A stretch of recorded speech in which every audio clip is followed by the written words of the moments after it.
Good morning, YouTubers. T-Square with T-Square Talk. Hope everybody's having a great morning. It is Monday morning. For those of you guys that are watching this, I'm actually filming this on Sunday night, late Sunday night.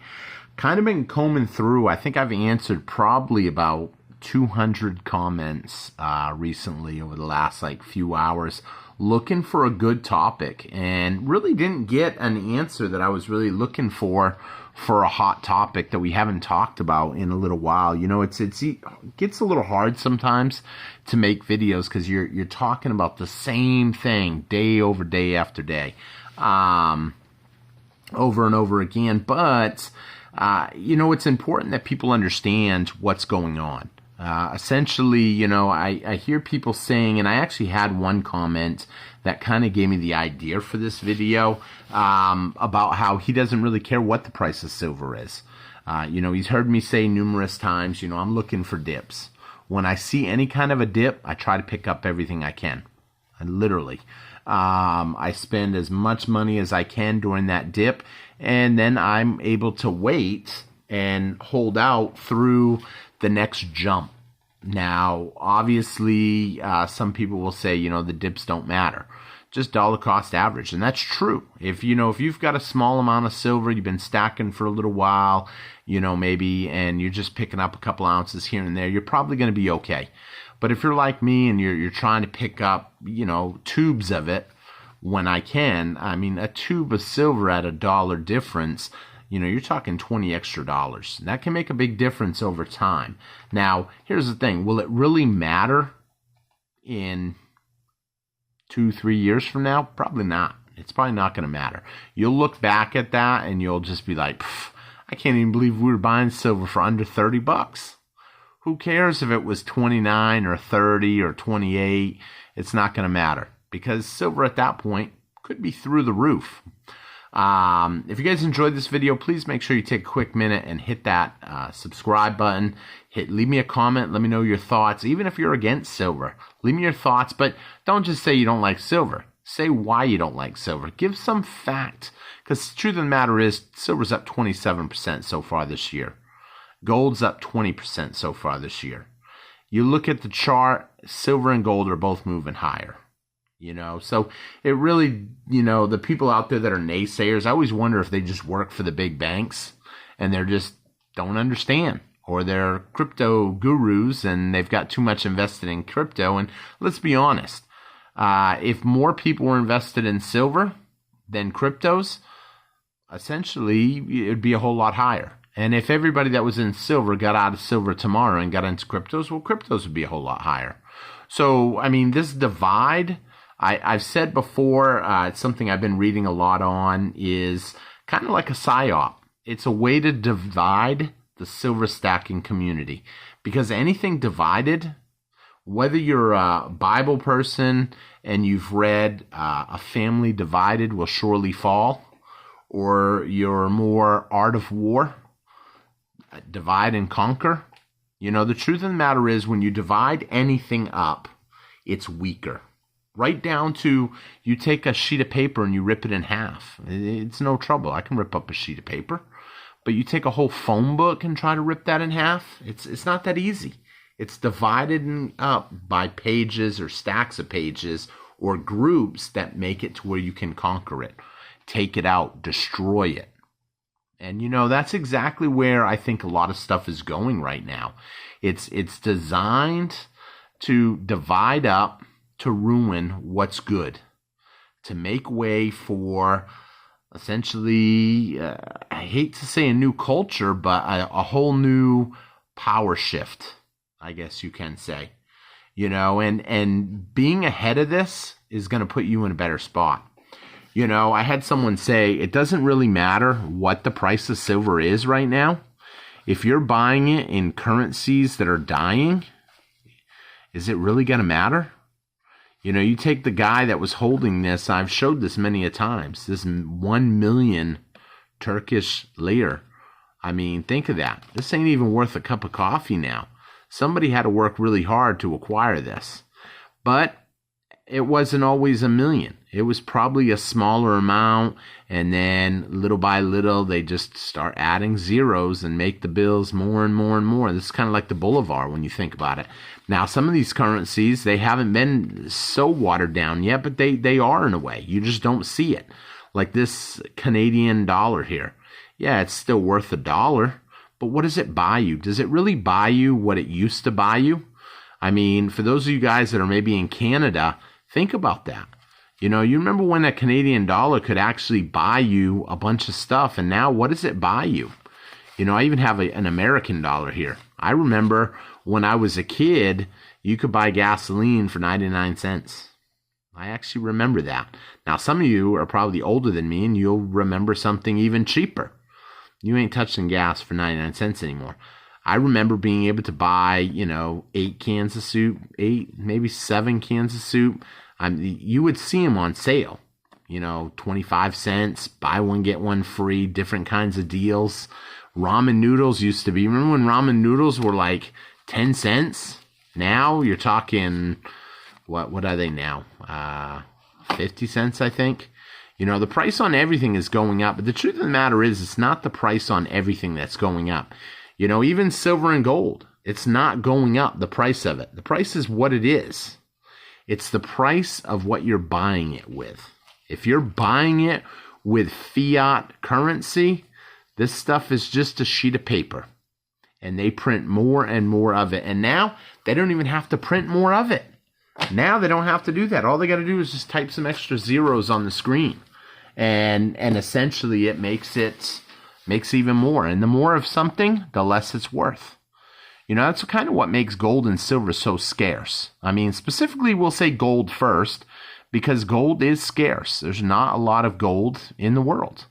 I know some people out there are going to say, well, technically silver's more scarce than gold. I don't know if I entirely agree with that, and I'll tell you why in just a minute. Gold comes out of the ground, and silver comes out of the ground. But when you look at different ratios of how it comes out of the ground, you'll hear anything from 8 to 1, 10 to 1, 14, 15 to 1. So that clearly paints a picture that there is more silver in the Earth's crust than there is gold.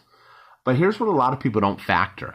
People aren't factoring in how much of that silver has been used for something and thrown away, or lost, or buried, or in a landfill somewhere. Why? Because it's too expensive to recycle it. It's not worth it at these current prices. But as the price of silver climbs higher and higher and comes back to a fair gold to silver ratio, which really I believe should be more around 20 to 1. Although some people will make an argument, it should be even lower than that. Maybe. But let's just say for a minute 20 to 1 for hypothetical. Look at the price of gold right now. Gold's sitting at $2,500. I mean, think about that for a minute. $2,500. Well, technically, I'm sorry, I said $2,500. I'm rounding it. It's technically $2,360. I need to be more specific. $2,360. Someone already is typing. Stop typing. Don't say it. At $2,360. 1/20th of that, let's just say 1/25th of that. You're talking about $100. But we've got like an 85 to 1 ratio. How do you explain that? There's no explanation that anybody can explain why that is. That's rational and legit. Now, the easy explanation is this because of manipulation. Well, everybody knows that. It's because of manipulation. But there's a lot of people out there that don't believe in manipulation. And you can't convince someone that already has it in its head that there's no such thing as manipulation. How do you convince them of that? Well, you know what? You don't ask them that. You ask them, well, okay, there's no manipulation. What's the reason for an 85 to 1 ratio when it comes out of the ground at, let's just say 15 to 1? That's the highest number that you're going to probably find in anything that you can cite. I don't want to hear some random so-and-so said on YouTube. I want to hear an actual geology site or something like that. you know, and you're going to find out that there's not really any answers for that, which only points to the shorting market. You know, if you can short something, and that's really why the ETFs came out with Bitcoin, is so they could kind of short the price. They could manipulate it. They could control it, because as more people move into Bitcoin, you know, that essentially would cause it to be going up higher, assuming that there is a finite amount. Now, I've said from the get-go that I think Bitcoin and cryptos are one big psyop. Do I have some? I hold some. I don't hold Bitcoin. I think Bitcoin's way overrated. But I do hold some cheaper, well, no, I'll just say cheap penny stocks, penny cryptos. But, you know, I also believe that it's gambling. It's gambling. I'm taking a chance. I'm hoping there's a bigger fool out there that's going to buy it off me. Because when it comes to silver and gold, I don't plan on really selling. I was telling someone tonight, do I trade some once in a while? Absolutely. You know, I might buy some ounces at $30 an ounce, and let's say the guy that does my oil change is now getting into stacking precious metals. I might tell him, hey, I'll tell you what, I'll sell you 5 ounces at $25 an ounce if you throw in a free oil change today. Now, some of y'all may catch that right off the bat. Some of you won't. Why would you sell it for 25 if you just paid 30? Because if I sell 5 ounces that I bought for 30 for $25 each, yeah, I lost $25, but I got a free oil change. And I put those ounces in somebody else's hands. Somebody else that is probably going to start stacking. And I've done stuff like this before. And I can use that money that I had set aside for the oil change to order a couple more ounces to replace them. Just make sure you're replacing. If you're getting rid of it or trading them, make sure you're replacing them, because you're going to feel pretty bad when the price really does skyrocket and you've given all yours up. You know, there's a lot of opportunity to introduce people to precious metals and to kind of help. This will help yourself out too, because there's some people that have to sell their ounces. You don't have to sell your ounces. You can use your ounces to barter, but not many people will actually even try this method. They're not going to try it because they feel awkward asking somebody. It may make them feel poor, and they'll have to maybe feel like they're being belittled or something to not be able to pay currency. It's not that I can't pay currency. It's that I don't want to. I want more people to learn about precious metals. And if whatever I got to do to get them involved, to get them learning about it, it benefits them and it benefits me. And the next time I go get an oil change, he's going to talk to me more about it. And he's probably going to ask me, hey, you got any more ounces? You want to do it again? Same deal? The question is, what is the price of silver going to be then? If silver's $50 an ounce, no, I'm not going to give up 5 ounces at that price. But I may work out a different deal. And here's the thing. If you get people in, it's going to benefit you, because together we're going to be a whole lot stronger. Grow the stacking community. Thank you all for watching. I hope you enjoyed today's video. And if you got an idea for a future video, leave me a comment. Let me know. If you're not subscribed, hit that subscribe button. It really helps out the channel. Leave a thumbs up and leave me a comment, because I love reading y'all's comments. I do get behind sometimes, but I try to catch every comment. Thank you all for watching. I'll see you guys again tomorrow. So hopefully we're going to see a little bit of a dip today. It's Monday. Mondays are usually DXY days, dollar index. So thanks for watching. Bye-bye.